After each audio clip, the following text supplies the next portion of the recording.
What's up, everybody? Welcome to another episode. Wow, this is weird. This just got awkward, huh? Kind of weird. I wish you would have told me you were wearing that shirt. I mean, I shouldn't have to. I think it's kind of obvious that I would look better in it anyway. But yeah. Really? I mean, mine looks like a rash guard. Yours looks like a blanket. What's up with that? How's about that? Thanks again for tuning in, guys. If you haven't noticed, we're rocking out some of our new gears for some of our sponsors. So don't forget to support the podcast by hitting the subscribe button, hit the little notification bell, follow me at Sonder Marketing, follow this guy at Gorilla Boy BJJ. How mine is backwards? No, that's just your video, bro. This is technology. You have your video flipped. You are just a big dumb bear, aren't you? Listen, in the meantime, while you're checking out our sexy new rash guards, you can go pick up one of your own. Just go to chokealoha.com. Use the promo code Jiu-Jitsu Radio checkout, and you'll get yours at 20% discount. I mean, I honestly love their. Look at that. Look at that. This isn't blowing smoke. This isn't like. This is legit. Look at that stitching. You see that stitching right there? Yeah, it's not kissing ass. It's just, I really, truly love the rash guards. This is my third Choke Aloha rash guard. That's it? That's it? You only 3? Man, I'm at like 5, bro. You get your game up. You got to step your game up. You know what's funny? Why I love this one so much? You see the little triangles right there that are on there? For some reason, that just reminds me of Predator. Just like the little lasers. The thing coming in when he's tracking the stick. Yeah, that's why I love this thing. So you can get yours, chokealoha.com, promo code at Jiu-Jitsu Radio. And, you know, if you haven't noticed, you can also check out Giraffe Choke. This is another one of my favorite hats. Look at that. Look at that. Kia. You can get yours at giraffechoke.com. Use the promo code JJRadio at checkout. You'll get 25% off orders of $99 or more. Free shipping for 25% off. I mean, can't save any more than that with everything that's going on right now. So check out giraffechoke.com. Promo code is JJRadio. And last but not least, we want to take the time to thank everybody that supported the drop of our Jiu-Jitsu Soap Co. collab. See if you check this out. Look at that. Your Jiu-Jitsu Sucks Mixtape Volume 1. We only have a handful left. The store sold out in a weekend. Like, it was really crazy to see how fast all those bars went out. So thank you to everyone that picked one up this weekend. There's going to be another limited amount that's going to come out that it's not going to be on their stores. It's actually going to go through us this time around, and it's going to go for the supporters of the podcast. So there's going to be more information on that soon. So make sure you're checking out jiu-jitsuradio.com and the podcast when more information comes out. But like I said, it's going to be limited run, and we're going to do something special. I think we're going to go on Patreon on it so you guys can support the podcast and get yourself one of these. This isn't actually the legit one that we're going to sell, but thank you again for all the support. It's good to see that you guys are actually washing your hands and that you want to think about us when you're taking a shower. So we appreciate you.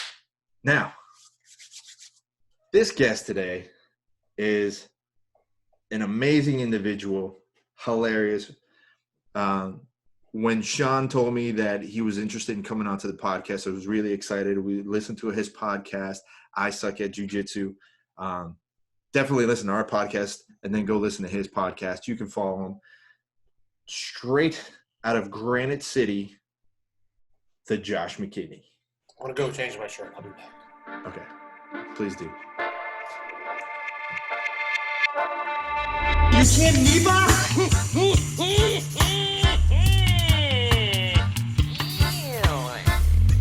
Here's the deal. I'm the best there is, plain and simple. I mean, I wake up in the morning, I piss excellence.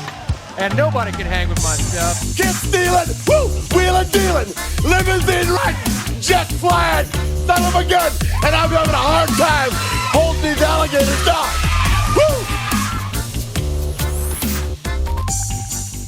Woo! Ladies and gentlemen, allow me to introduce to you Mr. Black Belt, host of I Suck At Jiu-Jitsu podcast, Josh McKinney. Josh, how are you, sir? Good. How are you guys doing? Cheers, cheers. Cheers. Yes, I got my coffee too. Yeah. Well, not coffee. Oh, okay. Liquid. What a liquid. So you got coffee? I got coffee. Okay. How do you make it? I just put straight black coffee. What do you what kind of coffee maker do you got?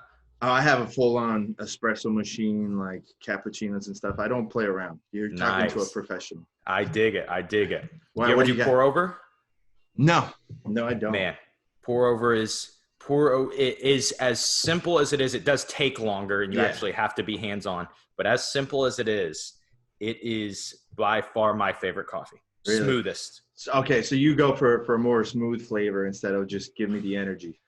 Yeah, I mean, I love the energy, but I like that smooth, like, sip to it. I drink it black too, and so, but like, if you drink your coffee black, like, you're much more picky than somebody who puts cream and sugar because it's just more consistent, right? Let me ask you a question. Have you ever had Jamaican Blue Mountain coffee?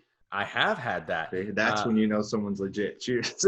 My mom, she runs a nonprofit, and they do a lot of mission trips to Haiti. And so I guess for whatever reason, I guess they're both islands in the Caribbean, they have that coffee, and that's a really big thing. And so she'll always bring that back. Oh man. Tell her to bring me a batch. I will. It's hard to find legit. There's so many different companies from Jamaica that are Jamaican Blue Mountain coffee. But man, like, if you have that coffee, I know Shawn is all about smooth stuff now. Yeah, he's not about that life. That's why he's usually sleeping. I'm sorry. What? It'd wake you up if you had some coffee, man.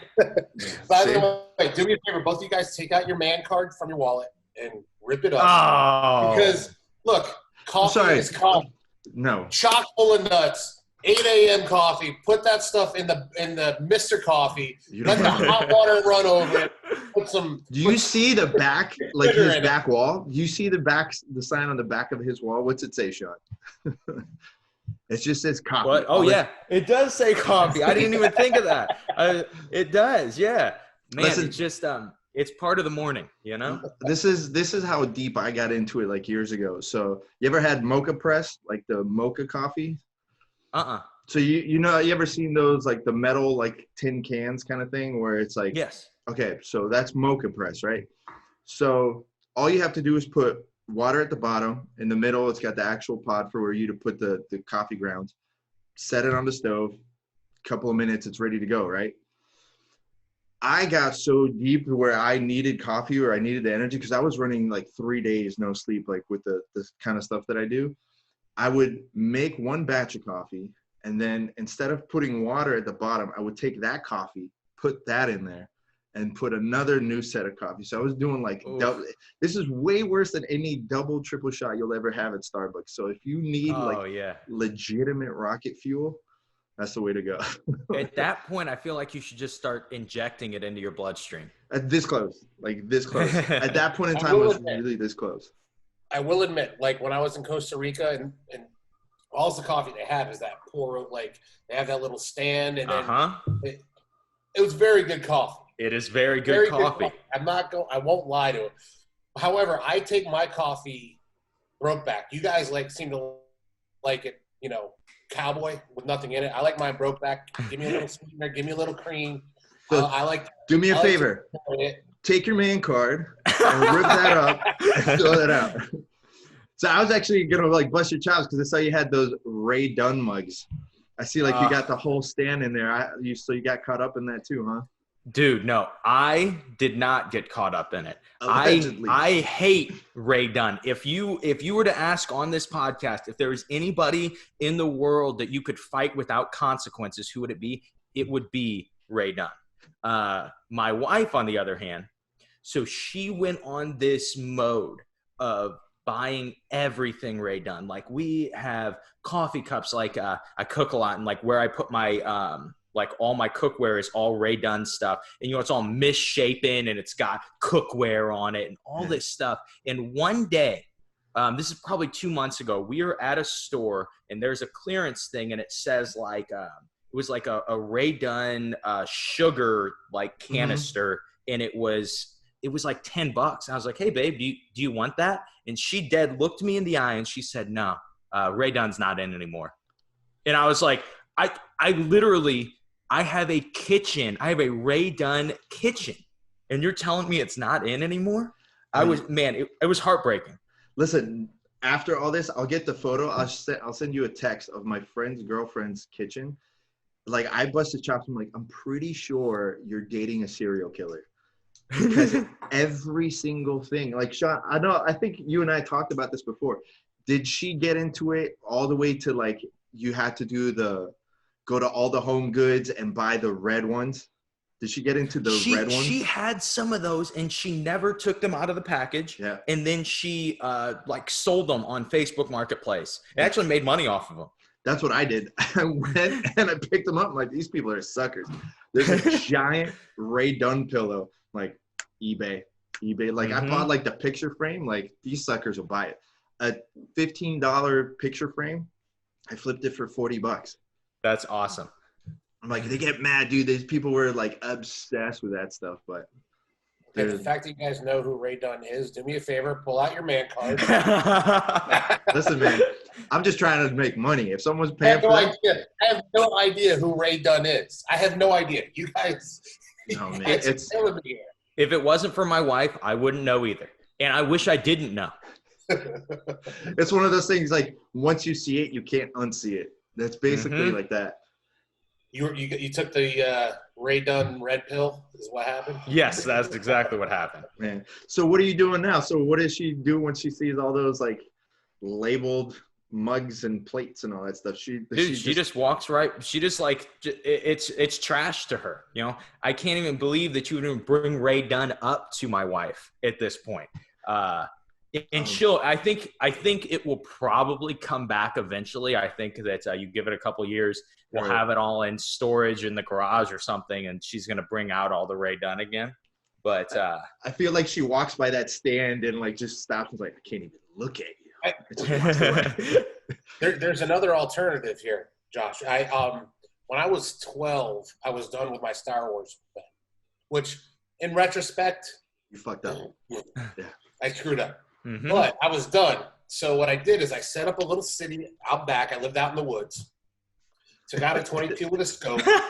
And I took out every single Star Wars man I had. Even Yoda, even Boba Fett. Took them all out. And then I was like, man, that was awesome. And then I started looking around and I go, wait, I got G.I. Joes too. So I did it to my G.I. Joes. I did it to all those things. So I'm betting you could have just as much fun with your Mr. Dunn stuff. Yeah, I could, but you got to look at it from the fact that you put a 22 in the telescoping Darth Vader's head or something, and it probably would be worth thousands of dollars right now. Yeah, you put them away. Was it worth it? No. 12-year-old me. As he looks around his apartment, it's like, yeah, I guess not. No. But you know what? I was the guy that when the new episodes came out, I bought everything. Like, I was like, I'm not missing the trade on this one. Did you have the soda cans? Stuff is worth nothing. Nobody wants a Jar Jar Binks. Oh no, yeah. They go for it. They go for it. Jar Jar, he's gonna make his return. He's gonna be everybody's favorite character eventually. By the way, I'm a Star Wars guy. The conspiracy theory? This conspiracy theory that he's a Sith Lord. Yeah. I have seen it. I have seen the theory. I like to support it just because he was a horrible character, and it would make so much more sense of why he was trying to sabotage everything that he was a bad guy. Oh, they need to retcon that. Didn't the voice actor that played him, like, didn't he just basically, like, lose every job after that? Like, he didn't get anything? I don't even know. I don't know. That sounds right. So. I wouldn't hire him. You son of a bitch. What is it? Aaron guy did what he was supposed to do. Look at Elmo. What's that? Look at the guy that played Elmo. He's gone. For sure, he's gone. So, Josh, you are the head coach at Head Knot HQ, correct? Mm-hmm, I am. So, Shawn and I have been talking about this. What's everything been like for you as far as a gym coach with everything that's going on? Man, you obviously can't teach traditional classes. You can't, we are in Illinois and we have a stay-at-home order, so you cannot as a non-essential business, you cannot run your business or risk getting fined or whatever. And so when everything started, I told my students, hey, we're going to do this. No matter what, we are going to just follow what the government tells us to do. If they put us at 10 people, then we'll keep our classes to 10 people. And so that was what we did for like 3 weeks. And so we were basically teaching custom, like private classes of 10 people. And so I think I used like Calendly or something like that to do it. And so people could schedule themselves. And obviously I was teaching like 8 times, 10 times more of the classes than I normally would in a day. Cause normally I'm teaching 1 class a day. So I'm teaching a bunch of classes and a bunch of private lessons, but I was able to keep, all my students at the time. Then when they put in the stay-at-home order, I told everybody like, hey, this is how we're going to handle it. My job is to get you guys better at jiu-jitsu.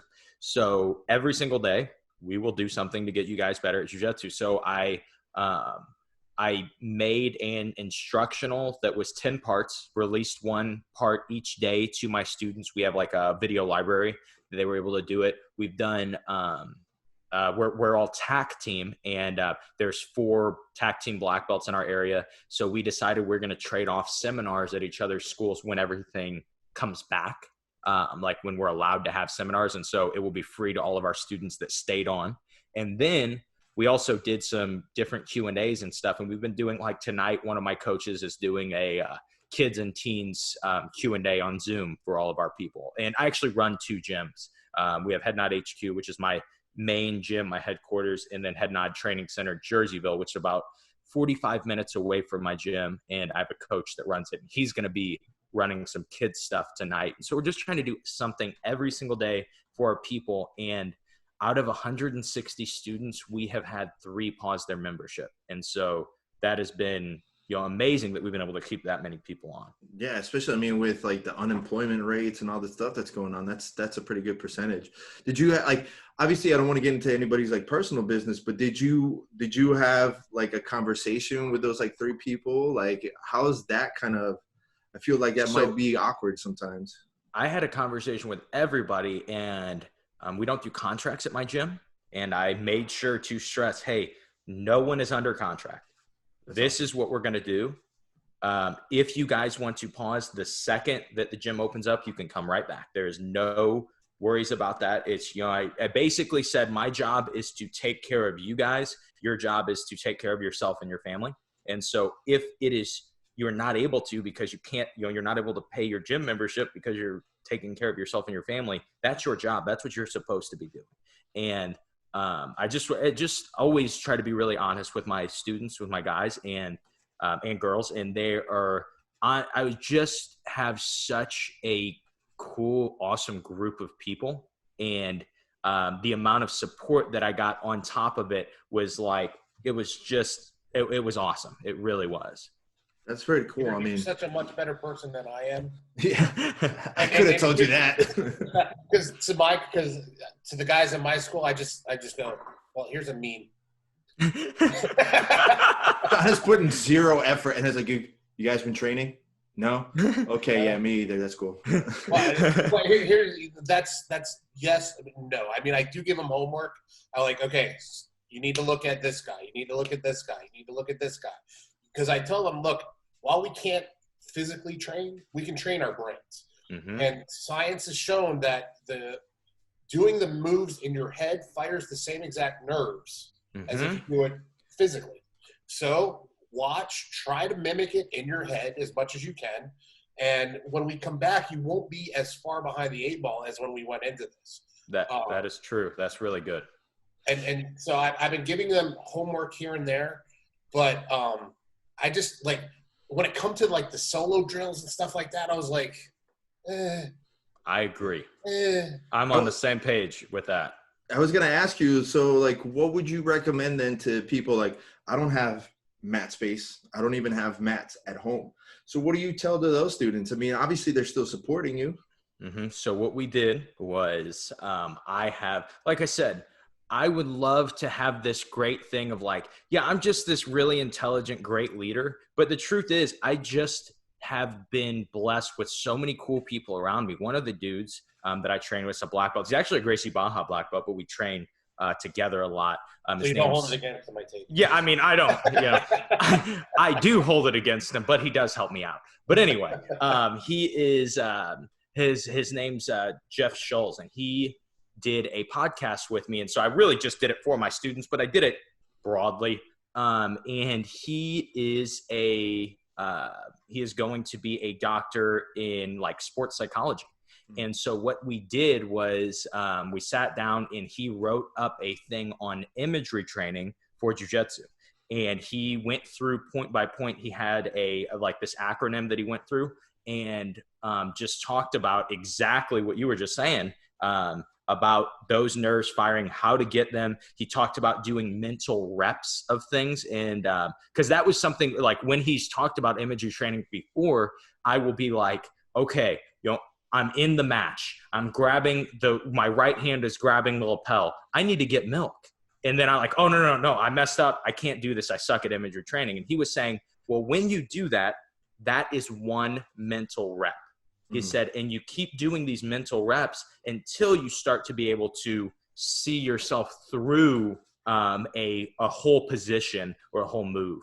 And he really explains it really well. But that's what I mean. Like just being around really cool people has made it a lot easier, Yeah. I'm a big believer in visualization and doing those mental reps. Like for me, like I hate running. I despise running.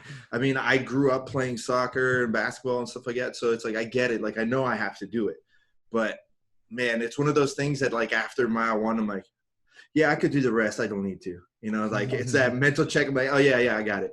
So for me, like that's what I do to keep my pace going. It's like while I'm running, I'm just visualizing an entire match, or I'm visualizing drills. It's like arm drags, like heel hooks, things like that, just to constantly keep going. So it's cool to see. I think that because of everything that's going on, more and more people are going to start doing that just because they don't even have an option. Like, yes, they really don't have an option. My whole thing is my guys that compete, I say, look, man, I go, there's like, whenever there's a competition coming up, I'm like, look, there's nothing we can add to your game in a month and a half that's going to make a difference to whether you win or lose. I said, the only thing that you can do, and it's the same thing that you can do now, is make sure that your cardio is on point. Because when it comes to competition, you're in there with guys that are very similar level, unless they're like at the edge of the next belt. Sandbagging. But yeah, yes. Just say it. Yeah, but you can't control your jiu-jitsu versus their jiu-jitsu. But what you can control is make sure that your conditioning is on point. I believe that when it comes to competition, 90% of it is being in shape. 90% of it is being in better shape than your opponent, so you can push the pace and keep moving. You have 5 to 10 minutes, right? So if you're not in shape and you think you're just going to get by on jiu-jitsu, that's a terrible way to go into a competition. But what you can do now while we are on a jiu-jitsu break is you can improve your cardio. You can go out and run. You can go out and ride your bike. You can go out. Well, you can't go swimming unless you have a pool in your backyard. Yeah, but like there's a bunch of stuff. We're not all ballers. Yeah. But there's not a lot that you can do other than make sure that you come back. When we come back, you're not sucking wind the moment you step on that mat. Well, I mean, a lot of people are even locked down like that far. A lot of people are locked down where they're not even allowed to go out for a run. Like some places really are that far locked down. I mean, there's not many. You can do a burpee in your living room. I saw a video of a guy running on his balcony back and forth. Have you seen the dish soap? There's a will, there's a way. Have you seen that dish soap on the kitchen floor? What's that? The dish soap. You haven't seen that? So there's like, is that where people are doing like with their legs? They're doing all kinds of weird exercises with them. I didn't realize that that's what that was. Yeah, they're just pouring like dish soap on the floor in the kitchen on the tile. And they'll hold on to the counter and just start walk. So it's like basically a poor man's treadmill is what that is. That's awesome. That's awesome. I'll take it. It's better than nothing. But yeah, I believe that that's something we can all do right now is make sure our cardio is better. So I agree. I'm thinking, like, from your experience as a coach, do you think that I mean, obviously they have like, there's the diehards like us, where as soon as everything opens up, we'll be back to train. But do you think there's going to be people that are still apprehensive about just coming in and getting that close to someone? I mean, you can't get any closer than what we do, and getting it sweat on each other and all that stuff. Do you think that there's going to be a little backlash on that? I think what's going to happen is that they are going – I don't think that, in our area it's supposed to be May 1st. I don't think that May 1st is going to come around and they're going to flip the switch and say, hey, anybody can do anything.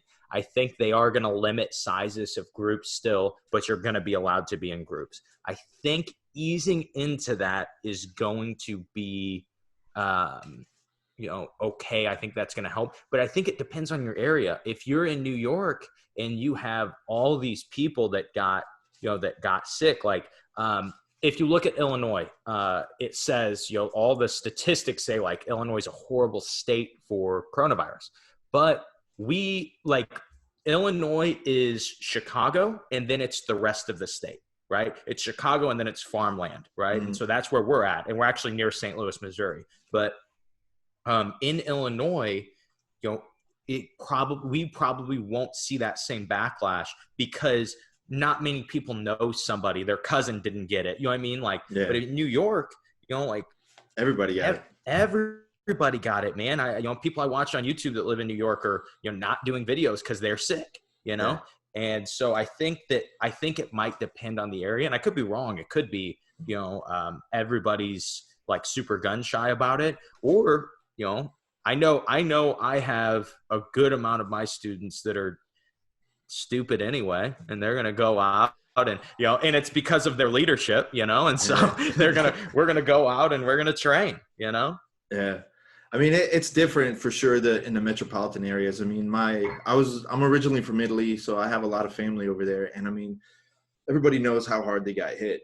So it's that stacking on top of one another, like you have in New York. I mean, it's inevitable. It really is inevitable. There's physically no way that you could sanitize everything that everybody touches, and that air just floats.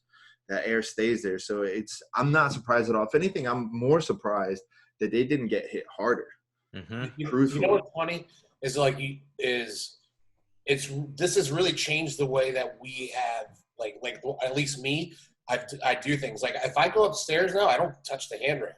If I at my complex here, when I come up the stairs, I don't touch the handrail. Mm-hmm. Like, who else touched this handrail? I'm not touching the handrail. Yeah. So it's like there's little things like that are changing, and it's like the tiniest little thing that you don't think about. So think about what things get I'm not even a legit germaphobe. I'm borderline there for sure. Well, let me ask you guys a question. When you go to the store that you got to open the door, do you do this? You use your pinky and go underneath? No. Try to touch as little of the door handle as possible? I try to use my foot. In the store? Yeah. So here's the thing. Like, if I'm grocery shopping, no, I don't care, because I've always been under that mindset. Like, this is dirty. If you just sit there and watch people, this is dirty. So it's always like, you can ask Shawn. I have like a bottle of hand sanitizer. I've always had it in my car. Go to pump gas, I have it. I go in as soon as I sit in my car, before I touch anything, I use it. That's just the mindset that I've been in, just because I already have a crappy immune system, but I know how dirty some people are, right? But I am not going to sit there and get out of hand, because then you're getting into a whole different extreme. And if that's the case, you're going to be just grabbing everything like, okay, it's just, you can't live that way. Yeah. And you can't avoid it. Your body is going to deal with viruses, bacteria, germs. It is going to deal with those things. No matter how many times you wash your hands, you are going to your immune system is going to have to fight those things. For sure. Well, I've been saying now, like, I'm 99% sure I already got it. Like, I'm dead serious. So here's the funny part is my parents actually went to China in December. So last year when they first booked it, I remember I was just busting my mom's chops. I'm like, you better get your antibiotics, go get a malaria shot, stuff like that. Just to like kind of joking around, but like, you're going to travel in a completely different country. Your body's not used to like the food and stuff like that. You should be used to it. And then they came back, they got sick.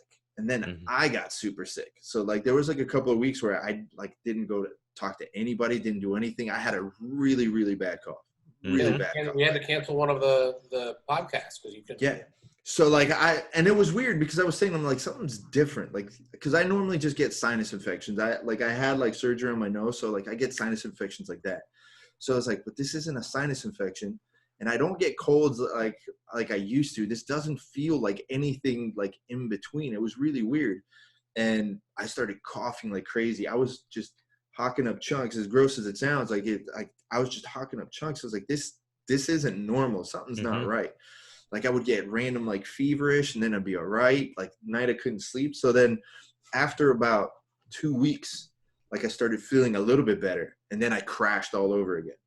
So it was hitting me for a while and I'm like, something wasn't right about it. And then all this hit and like, okay, it's starting to sound like I got it. Well, I kind of hope you did have it because that means I'm Superman because I was around you and I got nothing. Yeah, but I'm not like you. I'm not coughing in your face. It wouldn't matter. When's the last time we even like fist bumped? That's how much I trust your hygiene. All the time. Whenever we start the freaking podcast. See, he doesn't even know. 6 feet away this is how deep I'm in. When we started cheering, it's no longer top. It's like the bottom. Like, I'm all about the details, homie. So Josh, so let's say May 1st comes around. Do you think you're going to go back to, obviously depending on what the government says and like the city says, do you think you're going to go back to doing the groups of 10 for a little while, or how do you think you're going to approach it? For me, it will completely depend on what we're allowed to do. If the government feels it is effective and efficient to just allow you to open up, I will open up. I am just going to that. It allowed me, them making the rules of this allowed me to not have to make any health or scientific decision. I just decided that, hey, I pay taxes for this reason, and we all pay taxes for this reason for them to be able to hire people that are scientists and people that know what they're talking about. And so I decided that whatever they say, we're just gonna respect. I mean, until May 2nd. If they say May 2nd that you can't open up, then we're doing jiu-jitsu outside. Anarchy sets in. Yes, yeah. So you're not one of those people that started creeping into the conspiracy theories? I mean, Come on. I pretty much believe every conspiracy theory that I've ever read. So I try not to. And so I really do try hard not to get into conspiracy theories and things like that because they always convince me. Well, my best friend, for whatever reason, he's usually the one of us with his head on his shoulders. And he came to my house one day and had like 10 things, man. And we were like, we weren't on the moon. Coronavirus was the 5G cover up. Then like the New World Order. And then it was, and I'm like, dude, I'm in. Okay. Yeah, I believe it. So is there one that like, that you really kind of like, man, I really think this is it. Like, doesn't matter, politics aside, whatever you believe, like, I just want to hear, like, this is my conspiracy theory. This is why I believe it. I'm just curious. Okay. So I feel like I don't have any that I like, that I really truly do feel like, oh yeah, I definitely think that this is true. But when I start talking to somebody about flat earth, and I am not a flat earther, and they start saying, well, if you walk 3 miles away, you shouldn't be able to see you, right? Because of the curvature of the earth, you're supposed to lose 3 feet every mile. And then they're like, they show these videos where people are in water and they're doing these 3 mile away walks and they can still see dead on. And then they're like, how do you explain that? And I'm like, well, I can't. And man, I can usually stand my ground on just being like, yeah, no, you're totally stupid. And then they hit me with something and I'm like, oh man, yeah, you're right. They're like, no. Sorry. And so it's like I shouldn't say I believe every conspiracy theory. I see the plausibility of every conspiracy theory that I ever hear. I'll give you that one. I mean, I have a couple of my own. Were you going to say something, Shawn? Yeah, the whole thing about the water thing, the reason why that's different is because water is constantly moving. It doesn't. So if you do that same experiment on land, and you can do it, like I've seen the experiment with the you have a board with a hole in it. Mm-hmm. That's the true experiment where you can see the curvature. The first time I ever talked to a legit flat earther, I was amazed. I did not believe that there is a north and a south. Because there's only east and west. See, my favorite part out of that whole theory has always been the ice wall. The ice wall part has always been like my favorite part. Like, go on, tell me where this ice wall is. I want to see it. Like, I really, really want to see this ice wall. I do. Like, well, here's the thing. What do the powers that be get out of telling us our planet is round? Mind control. What is the end game? It's mind control. Do you know what I'm saying? No. But I mean, like, listen. But wait. Before we move on, my whole thing is this. Every other single planet in the universe is a circle. You've seen. Listen, there's billions and billions of other planets. Yeah, and they're all round. You don't know. Have you seen them? Have you seen them? Yes. So my thing is, like, if you really, planet. all you need to do is, like, you ever heard of the Coriolis effect? Mm-hmm. Okay, just give them the Coriolis effect. There's no possible way for me to shoot something a mile away. I have to aim where it's going to be, and I have to take the courage. That's it. Simple math. I don't care about you flying into space and your rocket blowing up, all that stuff. You can do whatever you want. That's that one. So, but the other ones, which one do you got? Which one is the one in the top of your? You can go ahead and convince me with it. For me, it's. I know I'm gonna get so much shit for this. I honestly don't think we landed on the moon. 100% don't believe that we landed on the moon. I really don't. I used to be a personal trainer, and I had clients. I had a few different clients that would. I swear that's all we would talk about. They would just come in and they would be like, yeah, so I was watching this video and, hey, the flag was moving.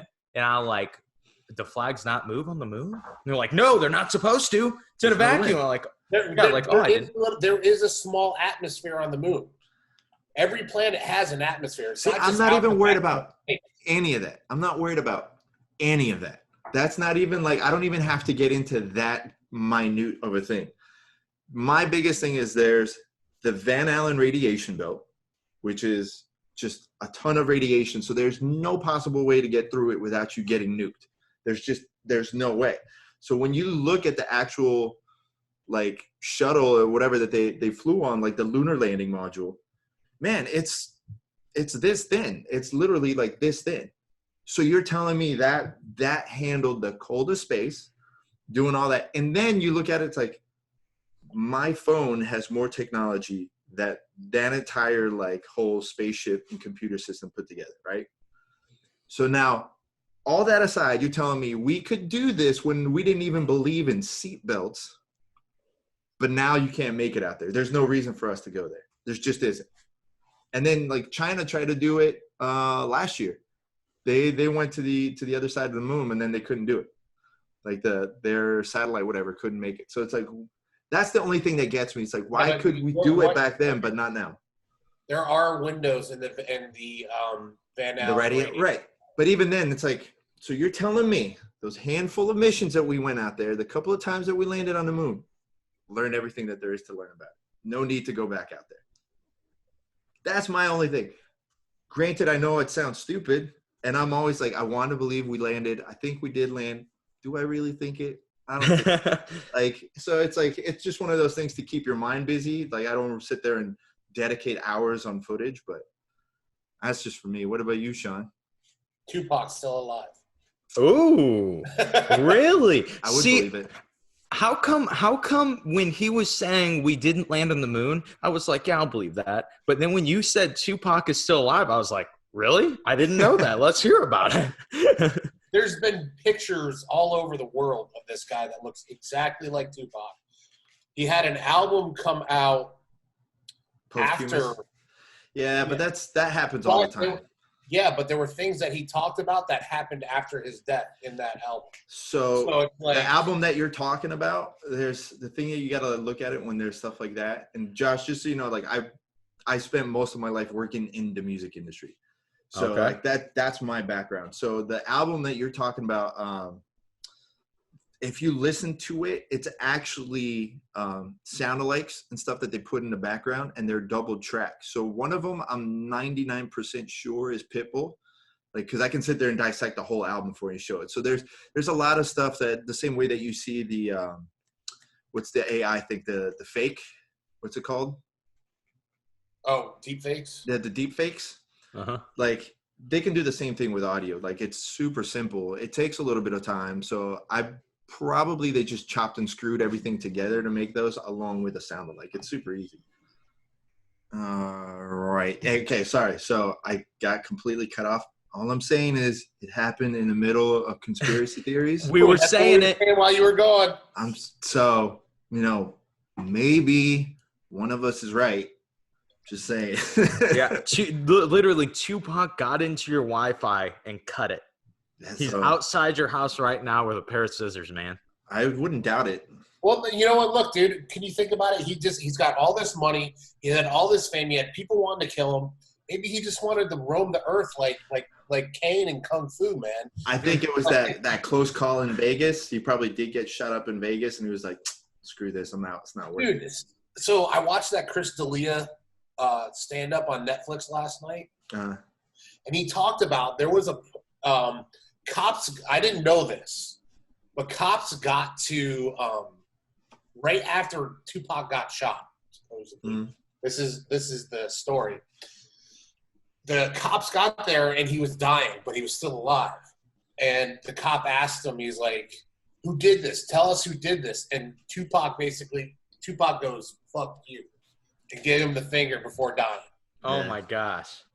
I'm like, dude, that's kind of like, I don't know if that story's true or not because it was on a comedy special. That's all I know about it. But if that's true, I don't know about you, but I get all my facts from comedy specials. Yeah, I get all my facts from Netflix documentaries. There you go. See, so I mean, if the truth is out there, it's definitely in a Chris D'Elia special. but if that is true and he did that, how fucking gangster is that, dude? That you're such a gangster that you're not going to talk to the cops when you're dying. Well, I'm pretty sure they opened the case back up because I know they've been going after I think it was LAPD. They're saying that it was a whole fix. They were planning on doing it for a while. So there's a legit conspiracy behind all that. So I mean, I wouldn't doubt it. You know what's funny? Yeah. Is they've been dead.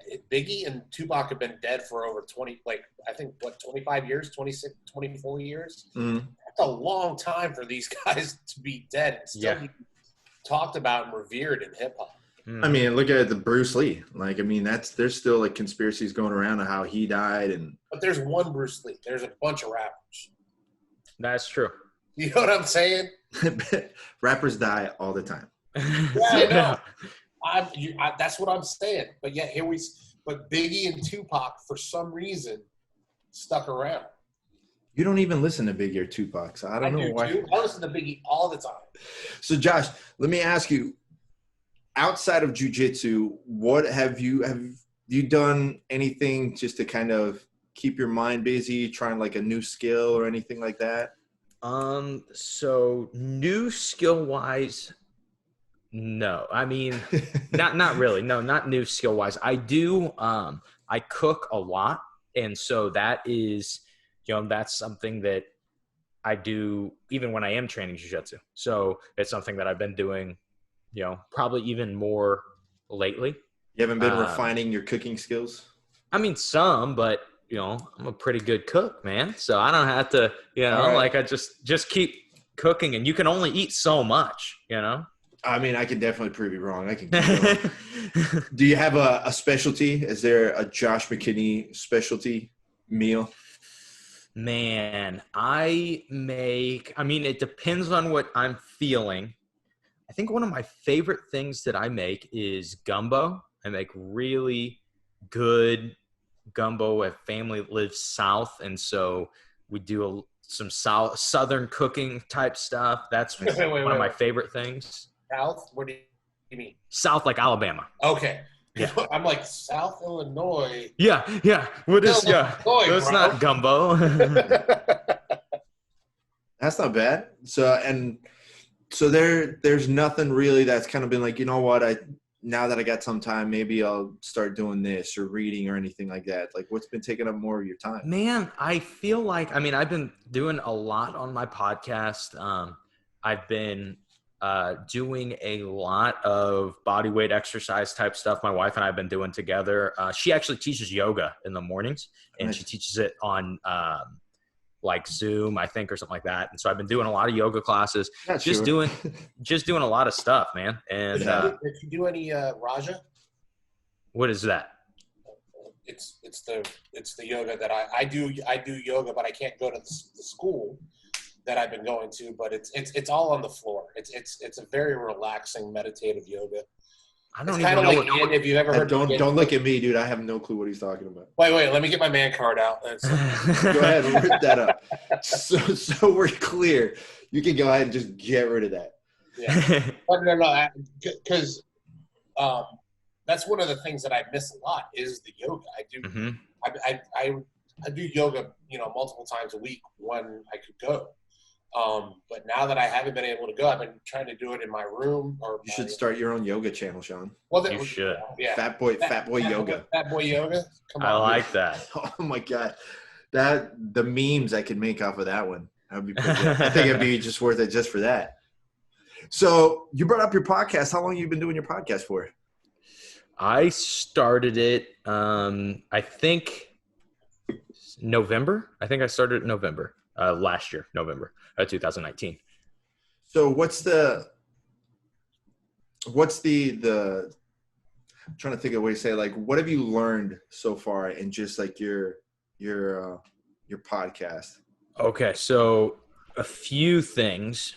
One, that I'm not very good at it, and I just and you get like my students that will message me and be like, oh, I love the podcast, they're so good and stuff. But, they're just trying to get belt promotions. Yeah, exactly. But like, something I realized that, maybe it's the being online and talking to people like that. But I feel like there's a lot of times that I'm asking questions and I do not ask the right question. You know what I mean? And it happens a lot. Like when I listen back to it and I listen to people that have good podcasts, and I'm like, man, these guys ask questions that I wish, like, that I wanted to know, but I didn't realize I wanted to know. Right. And so starting to look at that is something that I've learned, not like now I know how to ask the right questions, but I've just learned that I don't know how. And so as I'm doing it more and trying to build it more, I'm trying to learn how to do that. And so that's been something that's been really interesting. And then also just how willing people are to do it. I've been really surprised with, I did one with JT Torres. I didn't actually haven't released it yet, but I did one with JT Torres recently. And I just sent him a message and he was like, oh yeah, dude, I'd love to be on. And I was like, really? Are you sure?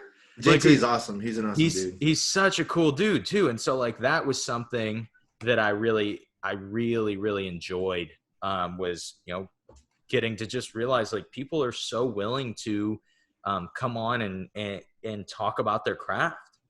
So I'll give you some advice, like not to sit there. I would love some. No. Not in the way that you're thinking. It's one of those things where at one point you're going to hit the cliche of never meet your heroes. Yeah. There's going to be a time where it's come like that, because I've had it. So, I mean, we've been fortunate enough to get guys like you, like JT and people that we're friends with, obviously, to do the podcast. But then there's people that we reach out to, or I'll reach out to, and the replies that I get is just jaw dropping. Like, it's awesome to see how many cool people we have in jiu-jitsu. But then when I get one, it's like, sure, I'll do it for $100. Really? Oh, dude. Like, I can show you the messages like, excuse me? Really? Baking powder? Like, bro, you've never won any big tournament or even like big super fights. Why would I pay you $100? I wouldn't even pay $100 for your seminar. I just thought you were a cool person. Like, I wanted to ask you questions. Like, if it's something like, it wasn't like Gordon Ryan or anybody like that. Like, I'm not going to sit there and throw this person under the bus completely. Like, but I could sit there and hit up Gordon and be like, hey, Gordon, you want to come on the podcast? Sure, no problem. I know he would, because he's a nice guy. And like, I've met him before. Why haven't you, dummy? Because I'm not going to sit there and do the same podcast everybody else does. And that's my thing. I'd rather talk to someone like Josh or someone like JT, someone that has like, it's down to earth and it's not like an ego trip. You know what I mean? That's the way that I see it. Yeah. 2 times you mentioned like Josh and JT, like we are similar.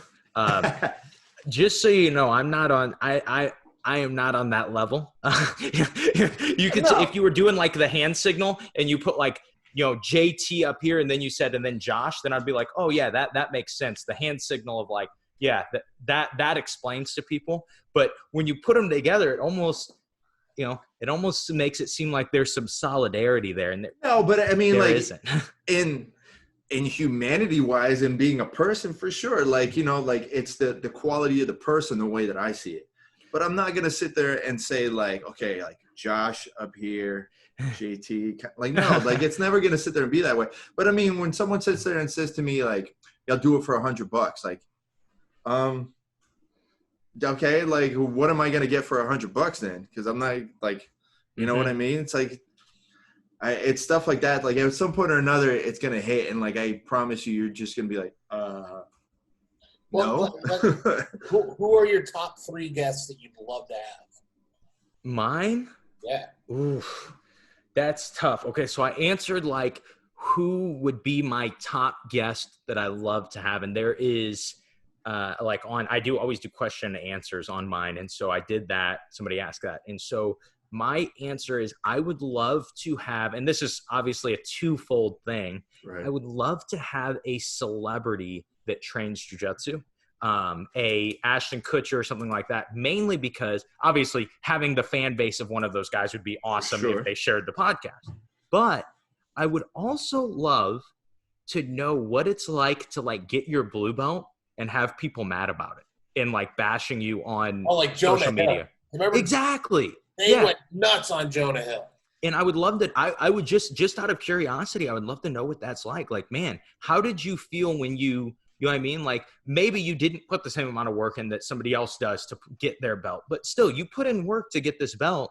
How would you feel after that? Or how did you feel after like it, or did you even see it? Did you see the comments of like Jiu-Jitsu Times posted, you know, oh, hey, this guy got his blue belt and everyone's like, oh, he sucks. You know, look at Ashton Kutcher. He couldn't even submit Craig Jones. He's trash.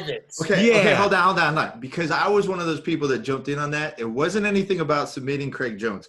You're not going to submit Craig Jones. That's just, but it's also one of those things like, he's like a brown belt now or something, isn't he? Yes. It's like, now, you don't have to trash talk. I'm more than happy to do that for both of us. But did you really look at that video and say, that's a brown belt? Man, so I would say, how old is Ashton Kutcher? I think he's like early 40s. I mean, he was moving well for someone his age, for sure. So that's kind of, I looked at it from that perspective of like, man, this guy is getting a little older. You know, because I have purple belts that are in their 40s. It's different when you start jiu-jitsu young and then you start to transition into getting older. It seems like it's just a harder grasp for people that start a little older and then they're moving through. Like my dad's a black belt and he started the same time I did, which was 12 years ago. And so he started at 46. And so I saw the how much harder it is for somebody to start at that age, right? Mm-hmm. And so then you kind of see, and I have students that will like, you know, we'll get in a transfer from a different gym that, you know, maybe is a brown belt or something. And they're like, man, that guy's not a real brown belt. I'm like, no, he is. I mean, obviously to our standard, it's different. Right. But he's a brown belt in jiu-jitsu. You know, it's like, is only the top 10% of a belt that belt? You know, like, because I've rolled with black belts and even thought like, wow, this guy is not very good. You know what I mean? Like this guy, like I'm sure that some of my blue and purple belts would beat him. I didn't realize you rolled with Shawn. Oh man. But I didn't realize like, and I see that like, man, but that's okay. You know, like right. It's kind of like, I'm sure that there are black belts that would beat up on me. And so it's like, does that mean I'm not a black belt? Like I just kind of look at it from that perspective of like, let everybody know their own truth, I guess. And so like with a guy like that, I would like to, that's somebody I would absolutely love to sit down and talk to. The other one that is actually a jiu-jitsu person that's on podcast. And I sent him a message and he has not saw it. It is a Shawn Williams. Shawn Williams, I've done seminars with him and they are amazing. And certain guys just have certain perspectives on things that I just really love to talk about. And he like literally, the last time, maybe I only did one seminar with him, but I was a purple belt and he said some stuff literally changed the way I trained in like my game and, in 2 hours. And I was like, wow, that doesn't happen very often, especially when you're at a purple belt and you're hard-headed and you're like kind of set in your ways with certain things. And so that's somebody I would love to have on podcast soon. But which celebrity? If you could have all the celebrities. You just said Ashton Kutcher. No, he just said someone like. Yes, I said someone like them. Oh, okay. That's tough. I know my answer. If we could get one celebrity that does jiu-jitsu, who would that be? Keanu. Oh yeah, for sure. Oh yeah, he would be cool, man. He seems like a cool guy, even if he didn't do jiu-jitsu. Sure. Yeah.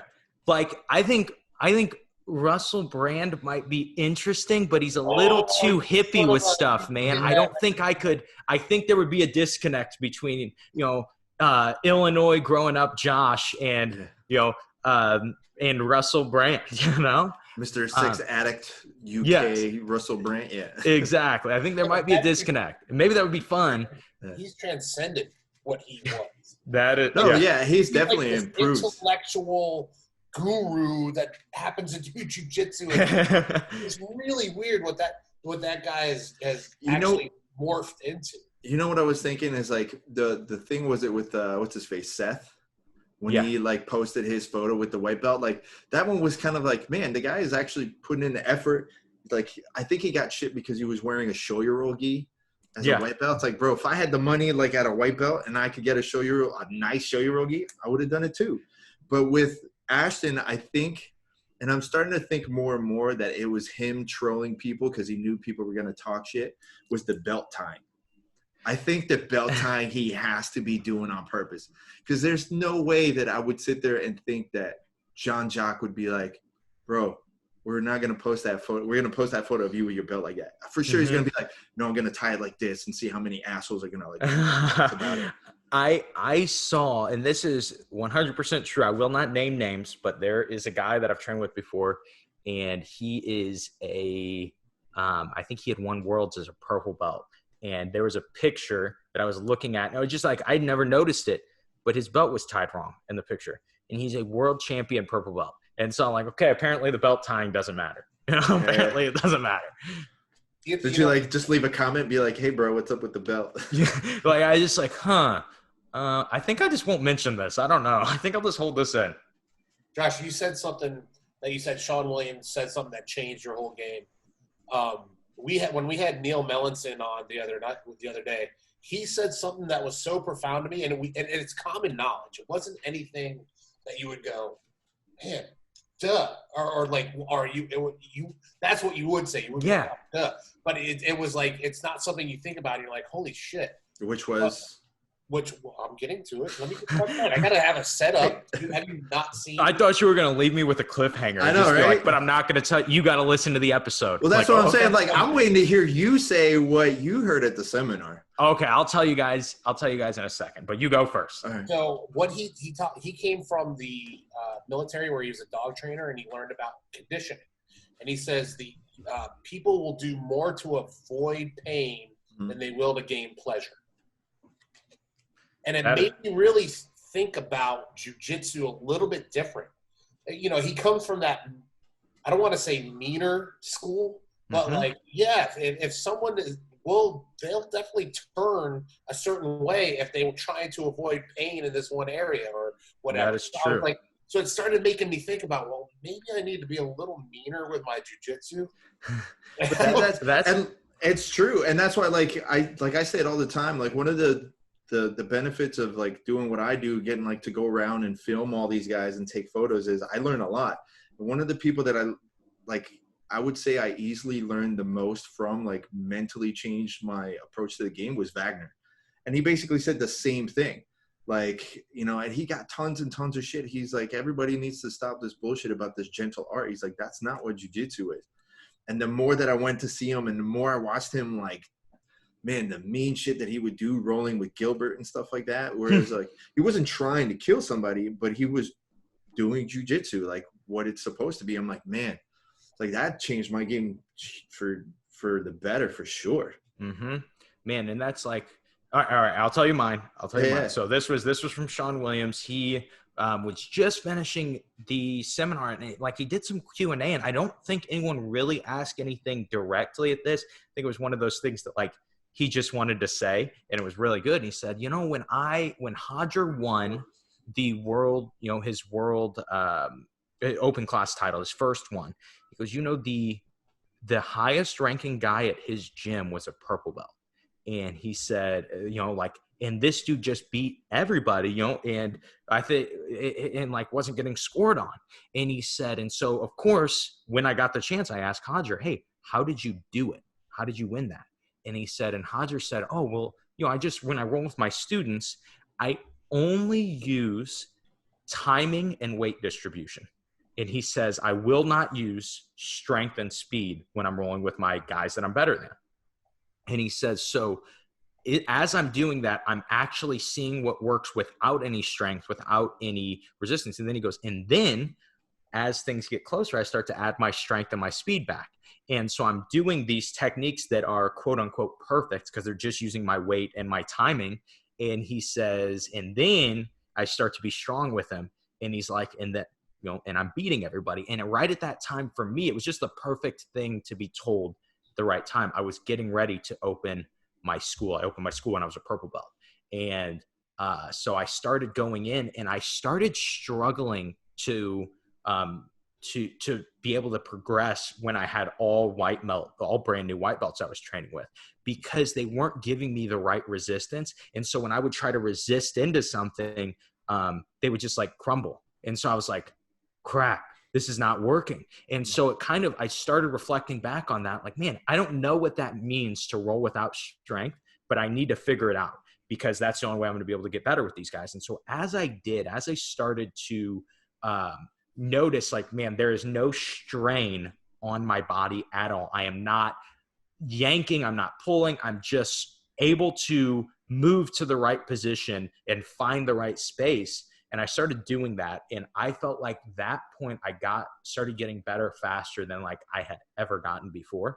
And that wasn't the only thing we were doing differently, but that was like the main thing that I was doing differently. And that is like at purple belt for me, I did really good at blue belt. I didn't lose for like 2.5, 3 years or something like that. And I was competing all the time. I was doing awesome. And then I got my purple belt. I got second in my first tournament as a purple belt. And it was an IBJJF Open. And then I didn't place for like 1.5 years. And I was competing a lot. And I was really frustrated. And then opening my own school, I was like, well, now it's going to be even harder to place, you know, and I really was getting discouraged.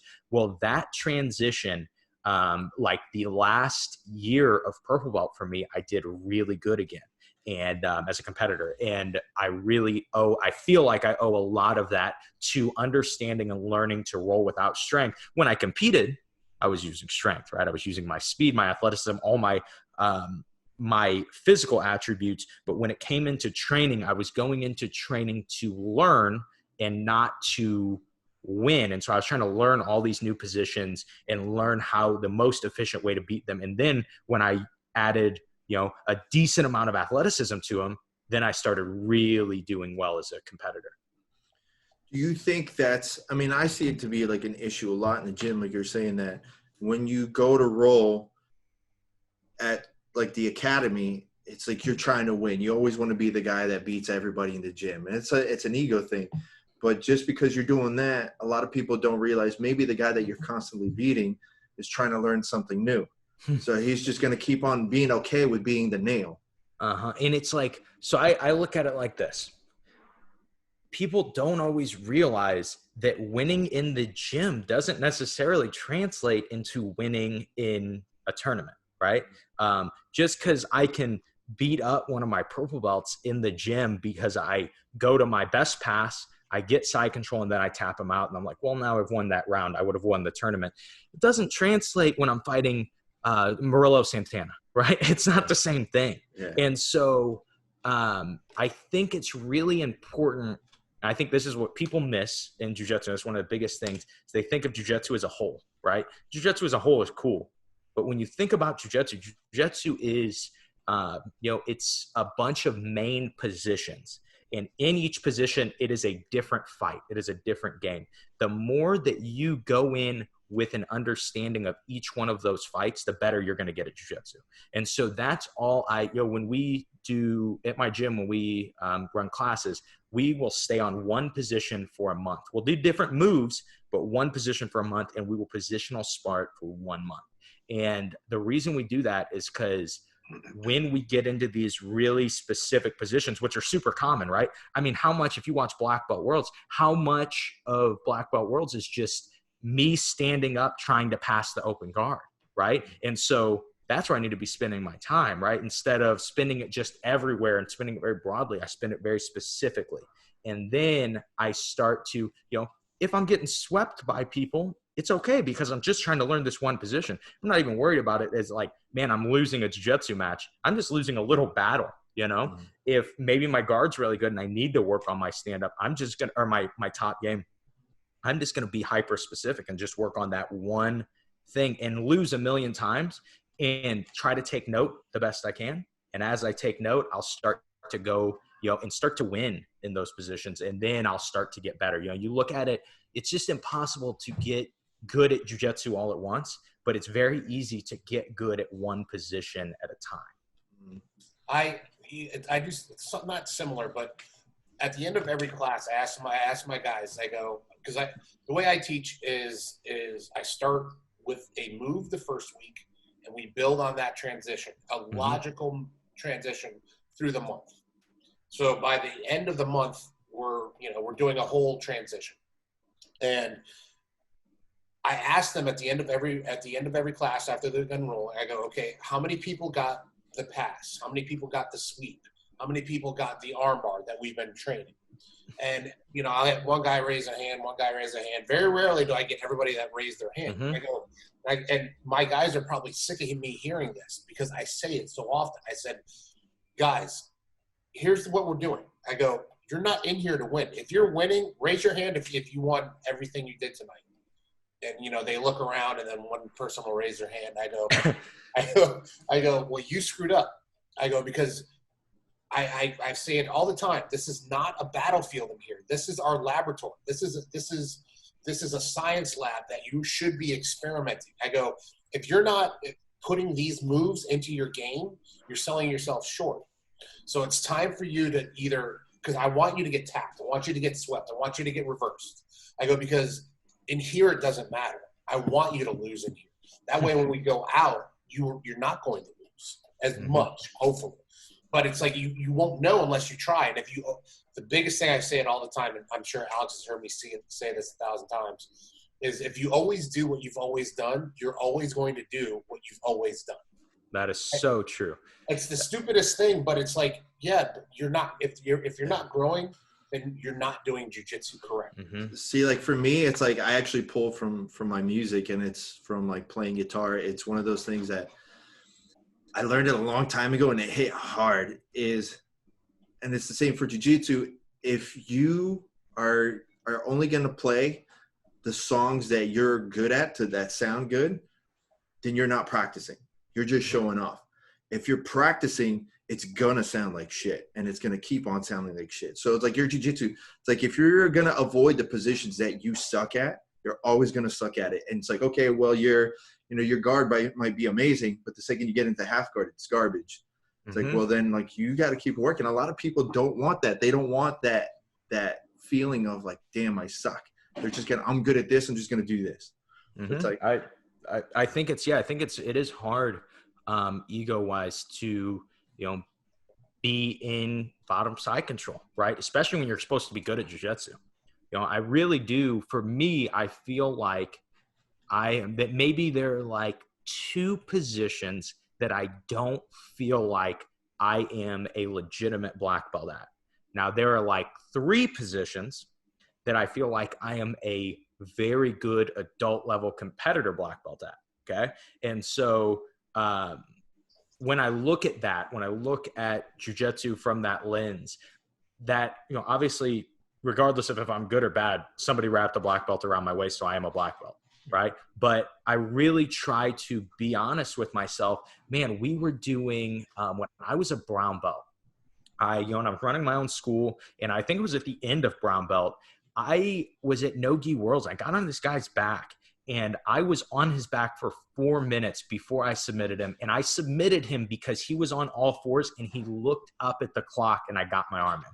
I literally did not do anything correctly that caused him to do that. And I remember getting back and and obviously it was a win, so it was cool. I got to go to the next round. But it was frustrating to me because I'm like, that is a dominant position in jiu-jitsu, that I should have been better. And he wasn't doing anything amazing at defending. I just wasn't attacking correctly. And so then I started to look at, well, what am I not doing? How do I get myself to, because I didn't even feel like I was a brown belt at that position. I may have been a brown belt at holding from that position, but I did not feel like I was a brown belt at finishing from that position. So I started to be really honest with myself about like, man, how do I handle this? And so I obviously, when you run your own school, you can just make people positional spar whatever position you want, which is awesome. And so I would do that a lot. But I also, when I was just doing live rounds, I decided like, man, I need to get on the back every chance I get when I'm rolling with people. I have to learn how to finish from this position. I have to get good. And now I feel like it's one of my like top 3 positions that I'm at. If I get on the back, I feel like I can pretty much finish anybody that I go with. Oh, that's awesome.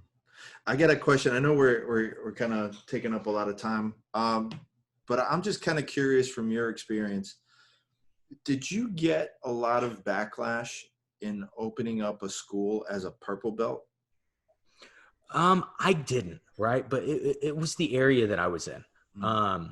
The area that I was in, there were 3 jiu-jitsu schools within like 50 miles, 40 miles, 50 miles. Like, is it really, there's just not a lot of jiu-jitsu in that area. And so I'm sure that there were people that were negative about it that I didn't really hear about. But I was also I was right at the end of purple belt. I have a very good coach that was supportive with it. And so that was, I think, a big part of it. And that was also, I was opening up with my dad too. And he was a brown belt at the time, or maybe he wasn't, maybe he was, I think we were both still purple belts, but he was just about to get his brown belt. And I mean, we opened small, we opened, and my dad owns a personal training business, and we were moving the personal training business into a bigger space, and that had the space for a jiu-jitsu room. And that was kind of where it started. But I didn't feel like I got a ton of backlash that I knew of. But I also ignore what everyone says anyway. So there could have been backlash, but I just ignored it. You know what? I honestly, I've talked to people about this before. And to me, because, what most people call, the Midwest, the flyover states, all those, there's really not as – like, we're spoiled. We're in South Florida. I can't throw a stone without hitting a jiu-jitsu school. Mm-hmm. Within a 5-mile radius of my school, there's literally like 8 or 9 schools. And I'm not even – that's not even an exaggeration. But when you go to those places like where you're at, there's not a lot of jiu-jitsu. So it's like, what are you supposed to do? So it's like, I totally understand. Blue belts even open because I know that's what they did. I think didn't Kurt Padigo open up as a blue belt? I know Maynard open up his own school just because the fact that he didn't have anybody around him. He's like, fuck it, Right. I'm just gonna open on my own. The Daisy Fresh School, I think he was I think Padigo was a blue belt when he opened that. He probably was. Actually, I live not far from there. I live an hour and a half from those guys. And I'm pretty sure, I mean, he's had that place forever. Yeah. He has been around forever. But it makes sense, because what else are you supposed to do? You can't drive 150 miles a day every day to do jiu-jitsu. Now, yes, there are people that will do that and have the ability to do that. But if you're a regular person and have a job and have a career, or you have a wife and a family, you can't do that. So I can totally understand somebody opening a school at a blue belt, as long as they have a watch eye over. I think that's super important. I think that maybe some people just don't have a choice, right? And or they feel that they don't have a choice. But when I look at, like, my coach was a purple belt when I started training under him, and but he had kind of the guidance of his coach at the time, and so I think that can be really huge to it. But it's also in these areas that are smaller, and our area has grown so much for jiu-jitsu. We just have really good people around it, and so then they produce good people, and so then it just tends to grow and grow. So now, like I said, there were 3 schools within 50 miles. Now there's probably in the 20s that, at least that I know of, and there's probably even more that teach jiu-jitsu. But what happens is, like, you have to have people doing that if you want that area's jiu-jitsu to grow. Yeah. I mean, it can only benefit you, honestly, because there's always going to be people switching schools and things like that, people moving. So it's that having that bigger name is always, being the first one in there is always good.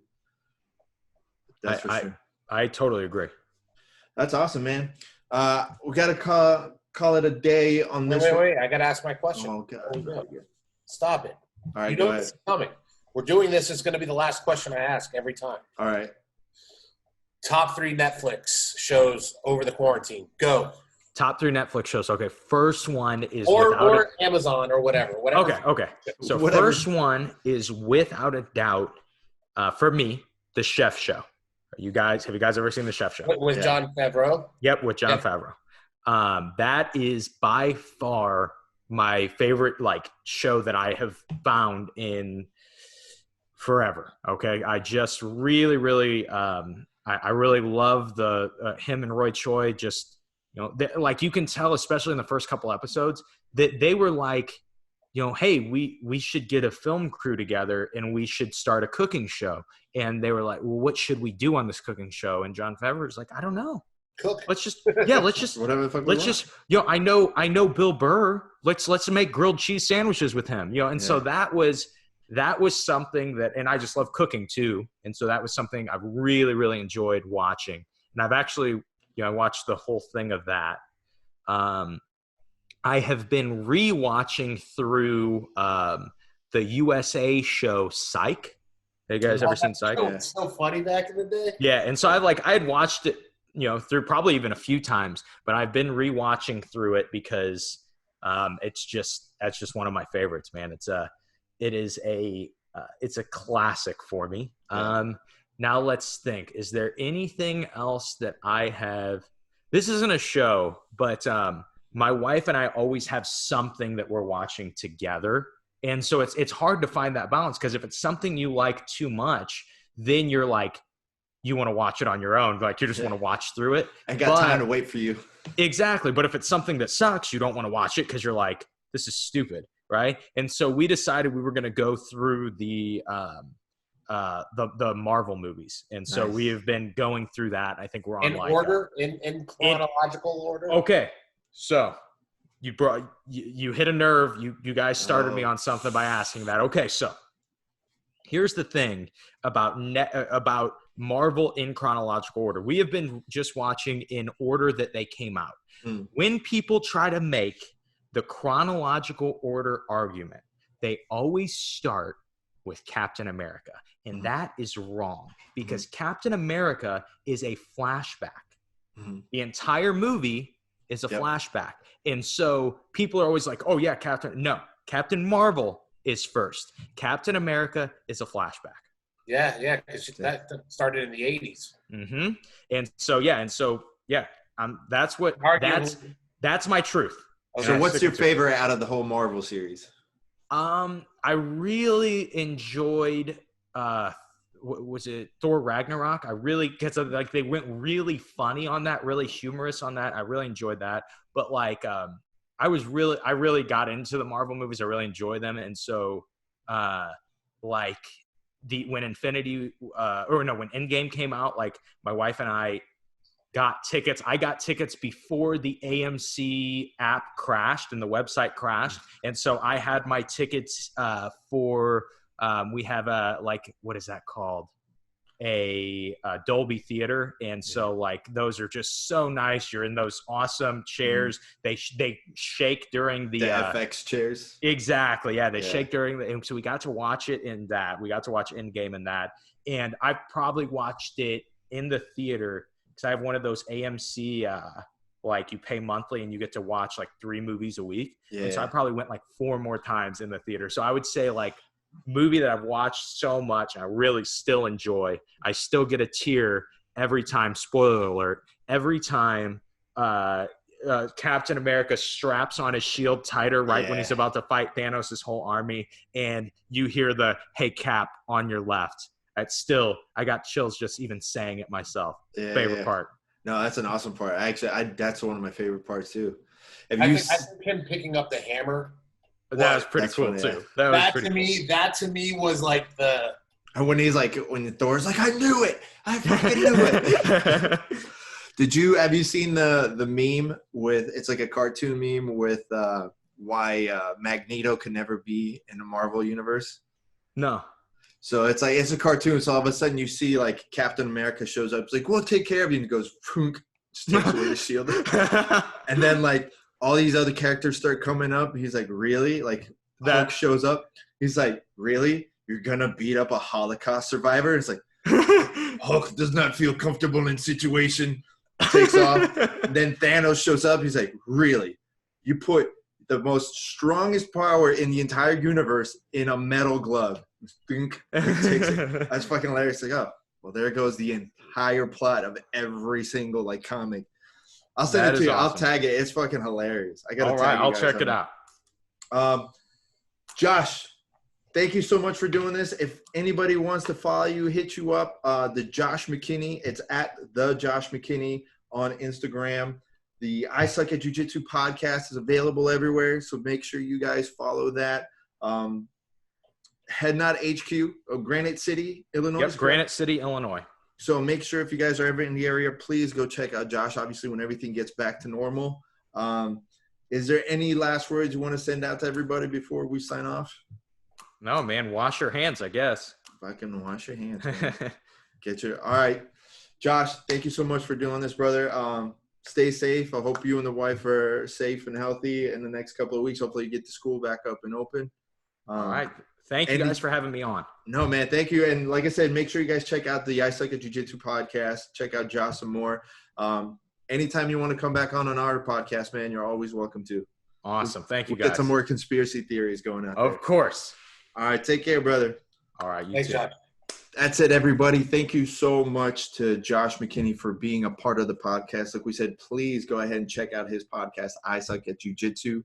Follow Josh on Instagram at the Josh McKinney. And obviously we'll have the links and everything down at the bottom on the description of the podcast if you're on YouTube. If not, on iTunes, it'll be in the description as well. Don't forget to check out all of our sponsors. Shout out to Choke Aloha, Jiu-Jitsu Soap Co., and Giraffe Choke. Thank you again to everyone that supported the drop of our mixtape, the Jiu-Jitsu Radio / Jiu-Jitsu Soap Co. collab.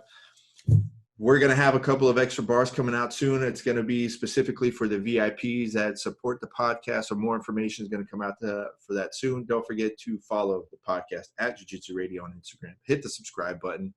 Follow this guy at Gorilla Boy BJJ. And you can follow me at Sonder Marketing. With that being said, we'll catch you guys next time. Thanks again for tuning in. Peace. We're out.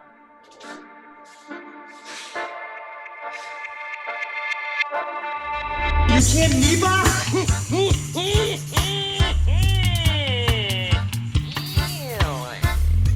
Here's the deal. I'm the best there is, plain and simple. I mean, I wake up in the morning, I piss excellence, and nobody can hang with my stuff. Get stealing, woo, wheeling, dealing, limousine right, jet flying, son of a gun, and I'm having a hard time holding these alligators down.